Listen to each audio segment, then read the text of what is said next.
Good morning, children. Hope you all are doing well and studying well at home and revising the topics done in the class. Children, up till now, we have completed our English treasure, and also we have completed our first part of speech, that is noun. So, children, in this video, I am going to start with the second part of speech, that is pronoun.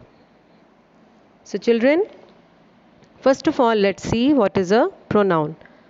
Pronoun is a word used instead of a noun.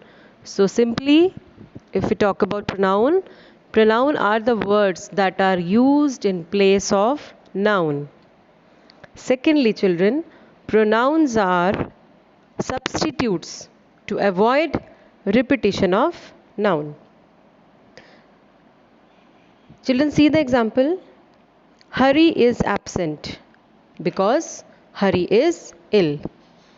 Now, as I have told you, pronouns are used in the sentences or in the stories or anywhere to avoid the repetition of noun. So, this sentence can be like this: Hari is absent because he is ill. So, instead of using the noun Hari again and again, we have substituted it with the pronoun he because Hari is a boy. So, for boy, we have used the pronoun he. Now, children, see the types of pronouns. We have 9 types of pronouns. The first one is personal pronoun, second, reflexive pronoun, third, emphatic pronoun, fourth, indefinite, fifth, relative, sixth, demonstrative, seventh, interrogative, eighth, distributive, and the last one is possessive. So, children, now we will discuss them one by one. So, we will start with the personal pronoun. So, children, coming to the definition. Personal pronouns, it is clear from the name, it is used for the persons. So, I, we, you, he, she, it, they. These are called the personal pronouns because all stand for 3 persons. Children, we have first person, the person who is speaking. The second person, the person with whom we are talking. And the third person, about the person we are talking. So the first person is the speaker, second is the listener, and the third person about whom we are talking. Now, children, see examples of personal pronouns. So, first person is I and we. The singular is I and the plural is we. So, children, can you see this? I, me, my, and mine. These are the cases of pronouns. In detail, I will teach you in the next video. Second, if we talk about plural we, so its cases are ours, our, and us. Second person is you. It's used as singular also and plural also. So its cases are you, your, and yours. Coming to the third person, singular. He, his, him, she, her, it, and its. And the plural is they, their, them. So, children, we can see the sentences with personal pronouns like, this is my book. In this sentence, my is a personal pronoun because it is denoting a person. The next one is, you are wrong. Again, you is the second person personal pronoun. And in the last sentence, she is eating meal. So in the last sentence, it is the third person personal pronoun she.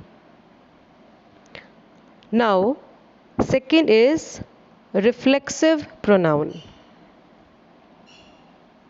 So what it represents? It represents the action performed by the subject, is on the subject itself. So children, by this pronoun we come to know that reflexive pronouns are the pronouns in which action comes on to the subject itself. Whatever is done by the subject, that is done to the subject only. That comes back to the, that reflexes to the subject again. So children, for making reflexive pronouns, we used to add two words. First is self and second is selves. So being singular, self is added to my, your, him and her, and selves is added to the plural pronouns, that is our, them, your. Now children, we'll see some examples of reflexive pronoun.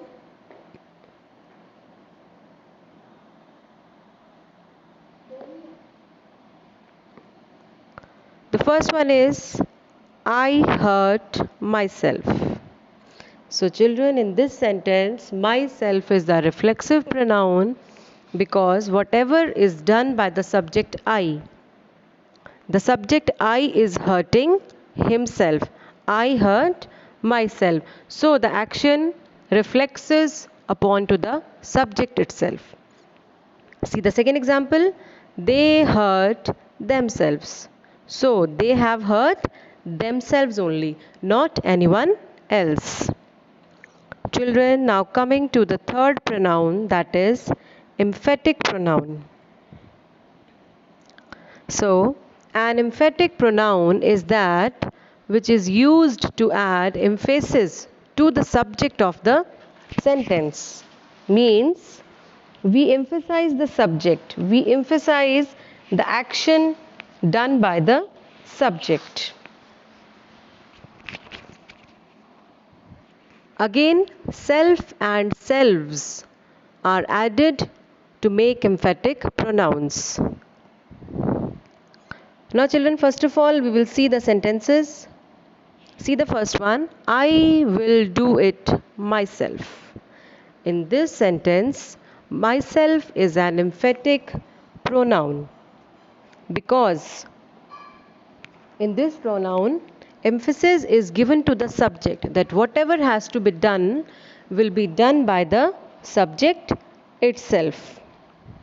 See the second one, we will see to it ourselves. That whatever the matter is, we will see it ourselves, not anyone else. In these sentences, the subject is the primary one. She herself says so, means she herself has said this thing, no one else. Now children, to make them more clear, we have to look the difference between the reflexive pronoun and emphatic pronoun, because both are made by adding self and selves. Still, we will see how they are different from each other. Now children, see, reflexive pronoun, they are used as objects of the verb when the action of the verb returns to the doer. Children, already I have told you whatever the subject is doing in the reflexive pronoun, that reflexes that come back to the subject only. The subject and the object of the sentence are the same person, like I hurt myself. That the subject I has hurt whom? He has hurt himself only. So the subject is I and the object is also myself. So I hurt myself. So both the subject and the object are same, and the action done by the subject comes back to the subject. There is no other person. Whereas in the emphatic pronoun, they are used to emphasize noun or pronoun. Like she herself opened the door. Here, whatever is done by the subject, we use to emphasize noun or pronoun. That the door is not opened by anyone else, she herself did it. So we are emphasizing the pronoun here.